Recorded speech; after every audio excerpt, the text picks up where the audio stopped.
The morning sun cast a golden glow across the palace gardens as Catherine walked slowly along the familiar stone pathway. Her fingers traced the delicate petals of the roses she had planted 3 years ago, each bloom now a memory of happier times. The weight of the decision pressed heavily on her heart, but she knew there was no other way forward.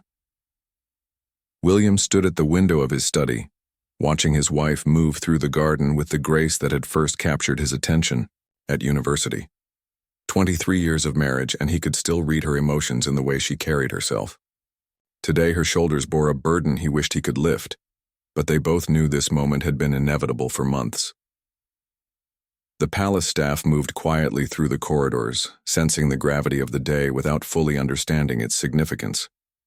Mrs. Henderson, the head housekeeper who had served the family for over 2 decades, paused in her duties as she noticed the unusual stillness that had settled over the residence. Even the children seemed to feel it, speaking in hushed tones. During breakfast, Catherine had spent the previous evening writing letters she hoped she would never have to send.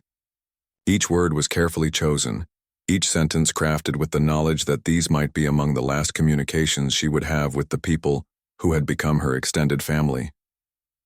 The fountain pen trembled slightly in her hand as she signed her name, sealing not just envelopes but chapters of her life. The decision had not come easily. For weeks, William and Catherine had engaged in long conversations that stretched deep into the night, weighing every option, considering every consequence. Their children deserved stability, their people deserved consistency, yet the circumstances that had emerged left them with an impossible choice. The medical reports lay scattered across William's desk, stark reminders of the reality they could no longer ignore. Dr. Richardson's words echoed in Catherine's mind as she made her way back toward the palace. The specialist had been gentle but clear about the progression of her condition. While treatable, the intensive therapy required would demand her complete attention and privacy, something impossible to achieve while maintaining her royal duties. The public scrutiny, the constant appearances, the pressure to appear strong when she felt her world crumbling. It had all become too much. William found her in the conservatory, surrounded by the orchids that had always been her refuge. They had shared countless conversations in this space, planning charity events, discussing the children's futures, dreaming of the legacy they hoped to leave. Now, it would be the setting for one of their most difficult discussions yet. Neither spoke immediately. Catherine's hands moved automatically, adjusting soil around the base of a particularly delicate bloom, while William simply stood nearby, offering his presence as comfort. They had learned over the years that sometimes silence spoke louder than words, that being together was more important than filling every moment with conversation. The sound of approaching footsteps broke their reverie. James, William's private secretary, appeared at the doorway with obvious reluctance. The morning's schedule awaited, but both William and Catherine knew that today would be different from any other day in their royal lives. Catherine looked up at her husband, and in that single glance, they communicated everything that needed to be said. The love remained unchanged, deeper than ever perhaps, forged stronger by the trials they had faced together. But circumstances beyond their control were about to test the very foundations of the life they had built together. The palace clock chimed 9 times, marking the beginning of what would become a day remembered not for its grandeur or ceremony, but for the quiet dignity with which 2 people faced an impossible situation. As Catherine stood and brushed the soil from her hands, she took one last look around the conservatory, memorizing details she might not see again for a very long time. William extended his hand to her, and she took it without hesitation. Whatever the day would bring, whatever sacrifices lay ahead, they would face it together, just as they had faced everything else in their remarkable partnership. The strength they had always drawn from each other would carry them through this most challenging of times. The children sensed something was different the moment their parents entered the breakfast room together. George, now 20, and possessing his father's intuitive nature, immediately noticed the way his mother's smile didn't quite reach her eyes. Charlotte, 18 and perceptive beyond her years, set down her coffee cup with unusual care. Lewis, at 15, looked between his siblings with growing awareness that this was not an ordinary family meal. Catherine had rehearsed this moment countless times in her mind. But facing her children now, the words she had so carefully prepared seemed inadequate. William moved closer to her side, their united front a source of strength as they prepared to share news that would change their family forever. The morning light streamed through the tall windows, casting familiar shadows across the dining table where they had shared thousands of meals, celebrated birthdays, discussed school projects, and future dreams. Today, that same table would witness one of the most difficult conversations of their lives together. George was the first to speak, his voice carrying the maturity that came from growing up in the public eye. He had always been protective of his mother, sensing even as a child the unique pressures she faced as someone who had married into the royal family rather than being born into it. His question was simple but direct, cutting through the careful atmosphere his parents had tried to maintain.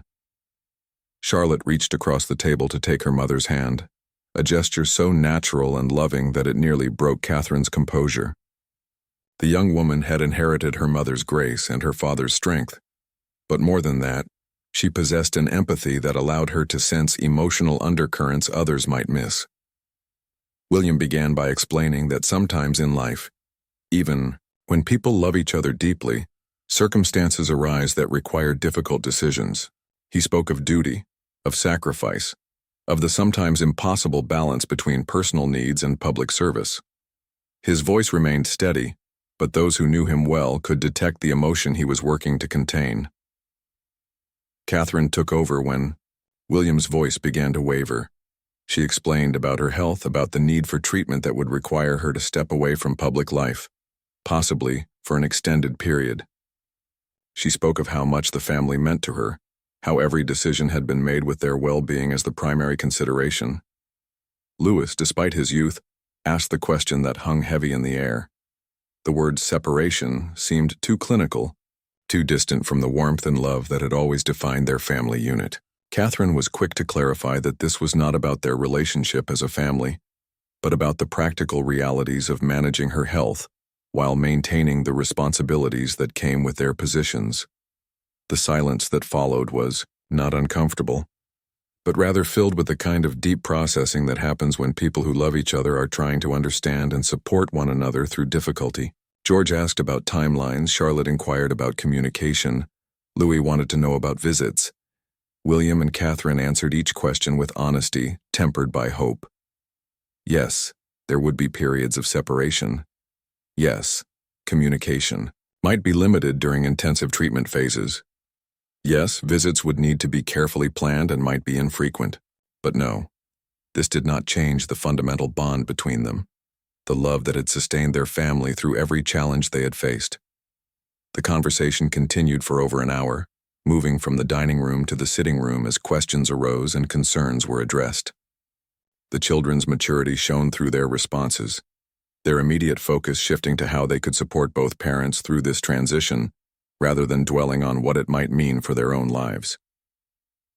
Charlotte volunteered to take on additional responsibilities, understanding that her father would need support in managing both his royal duties and his role as the primary parent present in the household. George spoke about adjusting his university schedule to be more available for family matters. Louis, with the straightforward thinking of a teenager, simply asked what he could do to help make his mother's treatment as successful as possible. As the morning progressed, what had begun as one of the most dreaded conversations of William and Catherine's parenting lives evolved into something unexpected. Rather than the tears and protests they had feared, they encountered strength, understanding, and an immediate rallying of family support that reminded them why they had worked so hard to raise thoughtful, compassionate children. The family spent the remainder of the morning together, not discussing logistics or practicalities, but simply being present with one another.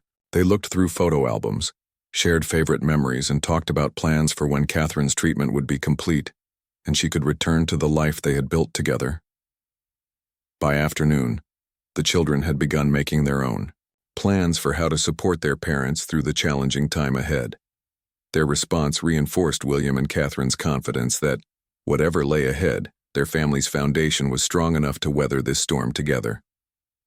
The palace corridors had never felt longer as Catherine made her way to what would be her final official engagement as an active working royal.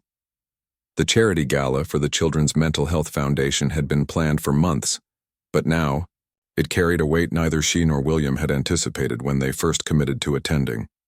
Her lady-in-waiting, Sarah, walked alongside her with quiet efficiency, carrying the speech Catherine had rewritten 3 times that morning.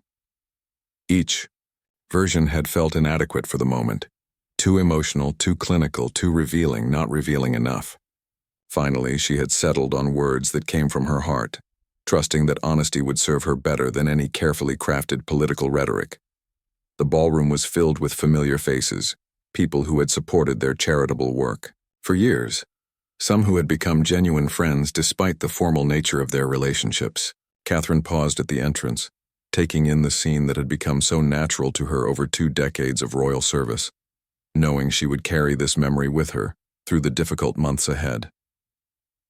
William appeared at her side, having completed his own rounds of conversation with the evening's major donors. His presence immediately grounded her, just as it had on their wedding day when the enormity of the moment had threatened to overwhelm her. He offered his arm, and together they made their entrance to warm applause that seemed to carry an extra note of affection tonight. Throughout the cocktail reception, Catherine found herself engaging in conversations with unusual intensity, as if she could store up these interactions to sustain her during the isolation that treatment would require. Lady Morrison, whose own battle with illness had inspired much of Catherine's advocacy work, seemed to sense something different about the evening, and offered words of encouragement that felt more personal than the usual charitable platitudes. The moment came for Catherine to address the gathering. As she approached the podium, the room fell silent with the kind of respectful attention that had always moved her about these events. These people cared deeply about the causes she and William championed, and their support had made real differences in countless lives. Catherine began by thanking everyone for their continued commitment to children's mental health services, speaking about the progress they had achieved together and the challenges that remained. Her voice was strong and clear, betraying none of the emotion that threatened to overwhelm her with each familiar face she glimpsed in the audience. Then, with a deep breath that William recognized as her gathering courage for difficult words, she began to share something more personal. She spoke about the privilege of serving in her role, about the honor of working alongside such dedicated people, about the children and families whose lives had touched hers in ways they would never know. She mentioned the importance of seeking help when facing personal challenges, of the strength that comes from acknowledging vulnerability rather than hiding it. Her words carried a subtext that some in the audience began to sense, though the full meaning would not become clear until the following day's announcement. The speech concluded with Catherine's commitment that the work they had started together would continue, that the foundations they had built were strong enough to grow and thrive even as individual circumstances changed. The applause that followed was sustained and heartfelt, many in the audience sensing they had witnessed something significant without fully understanding what. During the dinner that followed, Catherine moved from table to table with William, engaging in the kind of personal conversations that had always been her strength. She listened to updates about programs they had funded, celebrated successes with local organizers, and offered encouragement to those facing ongoing challenges. Dr. Ahmed, whose clinic had received significant support from their foundation, found a private moment to speak with Catherine about his own family's experience with long-term illness. His words about the importance of taking time for healing, of trusting in the support of loved ones during difficult periods, resonated more deeply than he could have known. As the evening wound down, Catherine found herself standing with a small group of the Foundation's original supporters, people who had believed in their vision when it was just an idea discussed over afternoon tea. Their conversation turned naturally to memories of early fundraising events, of programs that had exceeded everyone's expectations, of children whose lives had been transformed by the services they had helped create. The final moments of the evening felt suspended in time. Catherine embraced people who had become more than professional colleagues, thanking them with words that carried weight beyond the usual courtesies. William watched his wife navigate these farewells with the grace that had always defined her. Public service, knowing that each goodbye was more significant than their audience realized. As their car pulled away from the venue, Catherine looked back at the lit windows of the ballroom where people were still gathered, still talking about the work that would continue tomorrow and in all the tomorrows to come. She felt a sense of completion, of having given her best effort to something larger than herself, even as she prepared to step away from the role that had shaped her adult life. The silence in the car was comfortable, both William and Catherine, lost in their own thoughts about the evening and what it represented. Tomorrow would bring official announcements and public scrutiny, but tonight had been about connection, purpose, and the quiet satisfaction of work well done. The morning of the announcement arrived with unseasonable warmth for October, as if nature itself was offering comfort for the difficult day ahead. Catherine stood in her dressing room, choosing clothes with more care than usual, knowing that photographs from today would be studied and analyzed for years to come. She selected a simple navy dress, one that conveyed both dignity and approachability, paired with the pearl earrings William had given her on their 10th wedding anniversary. The press office had been carefully coordinating the release of information, ensuring that the news would break simultaneously across all major outlets to prevent speculation and misinformation. William reviewed the official statement one final time, each word having been chosen to convey truth while maintaining the privacy his family deserved during such a personal time. Their communications secretary, David, had worked through the night to prepare responses to the questions he knew would follow the announcement. The balance between transparency and discretion was delicate, requiring careful consideration of both public interest and personal dignity. Years of experience had taught him that clear, honest communication prevented more problems than it created. The children had already departed for their respective commitments, George to university lectures he insisted on attending despite the day's significance, Charlotte to an art exhibition opening she had promised to support, and Louis to school where normalcy felt more important than ever. Their decision to maintain their schedules spoke to the strength William and Catherine had worked so hard to instill in them. At precisely 10 o'clock, the statement was released across all official channels. The words were carefully crafted but unmistakably genuine, explaining Catherine's need to step back from royal duties to focus on her health and recovery. The language avoided medical specifics while making clear that this was a serious matter, requiring extended treatment and privacy. Within minutes, the palace switchboard was overwhelmed with calls from media outlets around the world. The story spread across social media platforms faster than anyone had anticipated, generating an outpouring of support that surprised even the most experienced palace staff members. Messages of encouragement arrived from heads of state, celebrities, and ordinary citizens whose lives had been touched by Catherine's charitable work. William's first official engagement of the day was a meeting with representatives from several charities that Catherine had personally supported. He had considered canceling, but she had insisted that maintaining his commitments would send the right message about continuity and dedication. The meeting proceeded with sensitivity and grace, each representative expressing their understanding and continued support. The afternoon brought a stream of visitors to the palace, many arriving unannounced to express their personal support. Lady Spencer, Catherine's longtime friend and confidant, spent over an hour with her, offering the kind of practical wisdom that comes from genuine friendship. Their conversation ranged from immediate concerns to long-term hopes, providing Catherine with perspective she desperately needed. Catherine's mother arrived in the evening, bringing with her the comfort of unconditional love and the practical mindset that had always grounded the Middleton family during difficult times. Her presence immediately brought a sense of normalcy to the palace atmosphere, reminding everyone that beneath the royal titles and public roles, this was simply a family facing a challenging situation together. The response from the public continued to exceed all expectations throughout the day. Flowers began arriving at palace gates within hours of the announcement, accompanied by handwritten notes from people who had never met Catherine, but felt moved to express their support. Children drew pictures, elderly citizens shared their own stories of overcoming illness, and families sent photographs of charity events Catherine had attended that had meant something special to them. International reactions were equally supportive, with statements arriving from royal families across Europe expressing solidarity and best wishes for Catherine's recovery.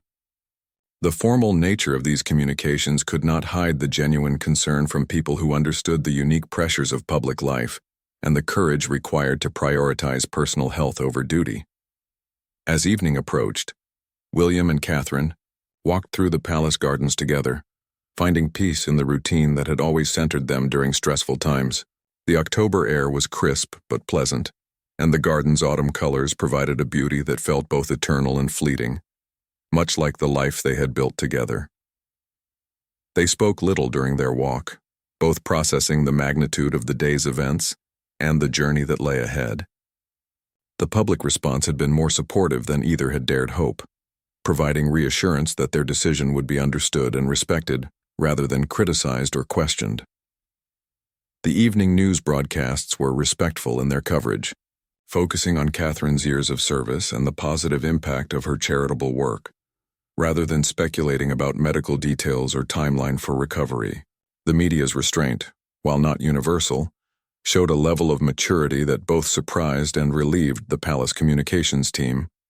As they prepared for bed, William and Catherine reflected on a day that had begun with anxiety and ended with gratitude. The support they had received from family, friends, staff, and the general public had exceeded their most optimistic expectations. While the challenging weeks and months ahead remained daunting, they faced them now with the knowledge that they were not alone. The last task of the day was calling each of their children to check in and share some of the positive responses they had received. Each conversation was brief but meaningful, reinforcing the family bond that would sustain them all through the uncertain times ahead. Tomorrow would bring new challenges, but tonight brought the peace of having made the right decision in the right way. The morning of departure arrived too quickly, despite the weeks of preparation that had led to this moment. Catherine's suitcases stood ready by the door, packed with carefully selected items that would provide comfort during her extended stay at the private treatment facility. Each piece had been chosen not for its elegance or appropriateness for royal engagements, but for its ability to offer solace during difficult days ahead. William moved through the morning routine with mechanical precision, his emotions held carefully in check as he attended to the practical details of seeing his wife off to a journey they both knew was necessary, but neither wanted to begin.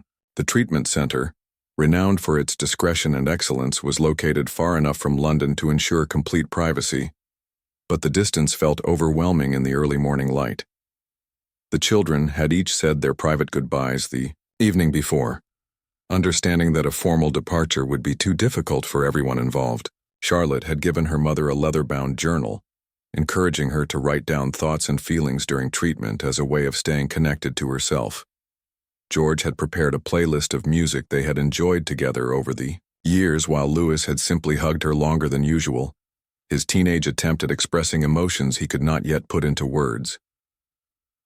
Dr. Richardson arrived at the palace at 8 o'clock, his presence both reassuring and sobering. His years of experience treating high-profile patients had taught him the importance of managing not just the medical aspects of treatment, but the emotional and practical challenges that came with public figures seeking private care. His gentle manner and obvious competence had been crucial factors in William and Catherine's decision to trust him with her care. The drive to the treatment center would take 3 hours, time that William planned to spend with Catherine before returning to London to manage both his royal duties and his role as single parent. The car was equipped with privacy features that would allow them to speak freely, something that had become increasingly precious as Catherine's condition had progressed. Catherine took one final walk through the palace rooms that had been her home for over 2 decades, touching familiar objects and pausing at photographs that captured happier moments.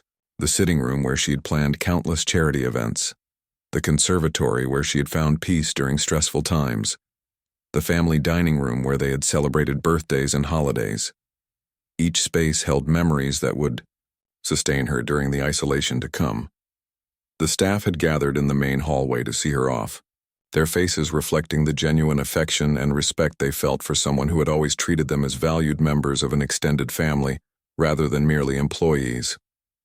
Mrs. Henderson, fighting back tears, presented Catherine with a small, potted orchid from the palace greenhouse, knowing her love for the delicate flowers and hoping it would brighten her new temporary home. James, the private secretary who had served the family faithfully for over a decade, handed Catherine a leather portfolio containing letters from various charities and organizations she had supported, each expressing gratitude for her years of service and best wishes for her recovery. The thoughtfulness of the gesture nearly broke her composure, but she managed to thank him with the grace that had always defined her interactions with staff. The moment came to leave, and William offered Catherine his arm as they walked together toward the waiting car. The October morning was crisp and clear, the kind of weather that had always lifted Catherine's spirits, and she took it as a positive sign for the journey ahead. Their steps were measured and deliberate, neither wanting to rush toward a separation they had been dreading for weeks. Dr. Richardson had already settled into the front seat, giving the couple privacy for their final moments at home. The driver, a trusted member of the Royal Protection Team, understood the significance of the journey and the importance of providing a smooth, comfortable ride during what would likely be an emotional trip for everyone involved. As the car pulled away from the palace, Catherine looked back at the building that had been the center of her adult life, at the windows behind which their children had grown up, at the gardens where she and William had walked countless times during both joyful and difficult periods. The image burned itself into her memory, a picture she would carry with her through the challenging weeks ahead. The first hour of the journey passed in comfortable silence, both William and Catherine lost in their own thoughts about what lay ahead and what they were leaving behind. The countryside rolled past the windows, autumn colors providing a beauty that felt both calming and bittersweet. Nature's reminder that seasons of difficulty were followed by seasons of renewal and growth. When they did speak, their conversation focused on practical matters, how often they might be able to communicate, what the children needed to know about their mother's progress, how William would manage his increased responsibilities while she was away. These details, discussed and planned many times before, took on new significance now that separation was no longer theoretical, but imminent. As they neared the treatment facility, both felt the weight of the moment approaching. This would not be a simple goodbye, but the beginning of a journey neither could fully predict or control. Their love for each other and for their family had brought them to this point, but now that same love would be tested by separation and uncertainty in ways they had never experienced before. The treatment facility appeared through the trees like a gentle refuge, its Georgian architecture and manicured grounds designed to provide healing in an atmosphere of dignity and peace. Catherine felt a mixture of relief and apprehension as their car approached the discreet entrance, knowing that this place represented both hope for recovery and separation from everything familiar and dear to her. Dr. Richardson had arranged for their arrival to be as private as possible, with only essential staff present to welcome Catherine and ensure her comfort during the transition. The facility director, Dr. Sarah Mitchell, greeted them personally, her warm professionalism immediately putting both William and Catherine at ease about the decision they had made. Catherine's room was on the second floor, overlooking gardens that rivaled those at the palace in their beauty and serenity. The space had been prepared with careful attention to both comfort and privacy, furnished with pieces that felt more like a luxury hotel than a medical facility. Fresh flowers graced the side table, and the afternoon light streaming through tall windows created an atmosphere of hope rather than clinical treatment. The next hour was spent in consultations with Dr. Richardson and the treatment team, reviewing protocols and schedules while ensuring that Catherine understood every aspect of her care. William asked detailed questions about communication policies, visiting schedules, and emergency procedures, his protective instincts working to ensure his wife would be safe and supported, even when he could not be present. The moment for goodbye arrived too soon and yet not soon enough, the anticipation having become more difficult than the reality itself promised to be. William and Catherine found themselves alone in her room, surrounded by the belongings that would make this temporary space feel more like home during the weeks and months ahead. They stood at the window together, looking out at the gardens where Catherine would walk during her recovery, where she would find peace and strength for the difficult work ahead. The view was beautiful and calming, but neither was truly seeing the landscape as they struggled with emotions too complex for words. William spoke first, his voice carrying all the love and support he had offered throughout their marriage. Now, concentrated into promises that would sustain them both during separation, he reminded Catherine of her strength, of the love waiting for her at home, of the future they would build together when this difficult chapter was complete. Catherine's response was equally heartfelt, expressing gratitude for his unwavering support and understanding throughout the process that had led to this moment. She spoke of her determination to do whatever was necessary to recover fully, to return to their family and their life together stronger than before. Their embrace lasted several minutes, both memorizing the feeling of being held by the person who had been their anchor through every storm they had faced together. The comfort they had always found in each other's presence would have to sustain them through phone calls and letters until they could be reunited. William's departure was swift once the decision was made, both recognizing that prolonging the goodbye would only increase the pain for everyone involved. Catherine watched from her window as his car disappeared down the tree-lined drive, feeling the full weight of their separation for the first time. The evening brought her first dinner at the facility, shared with a small group of other patients, whose diverse backgrounds and circumstances reminded Catherine that healing was a universal need that transcended social position or public recognition. The conversations were gentle and supportive, focused on encouragement rather than details about individual situations. Dr. Mitchell stopped by Catherine's room that night to check on her adjustment and answer any questions that had arisen since the afternoon meetings.